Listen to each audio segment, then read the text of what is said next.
Hello, good morning mga boss. This is BossTL again and welcome to my vlog.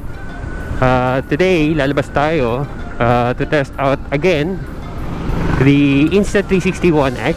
Last time, ginamit natin siya to take a 360 degree video using the KTM. So, in that bike, dalawa lang yung mounting position na nagamit natin. One is on the handlebar na nakakabit siya sa ganito, and the other one is mounted on the foot peg like that one. So we played around with the video that we produced during several runs.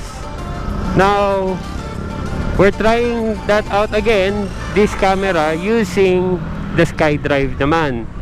And as you could see, on my left hand, I'm holding a selfie stick. It is what you call an invisible selfie stick. It's not really invisible, but if you would use it sa 360 na ganitong mounting, it would appear to be invisible. So lalabas siya na parang merong drone na sumusunod sa'yo taking your videos. So what we're going to do is do a several pass along this road para medyo safe. Then we'll see what video we can make out of this 360 using an invisible selfie stick. Okay?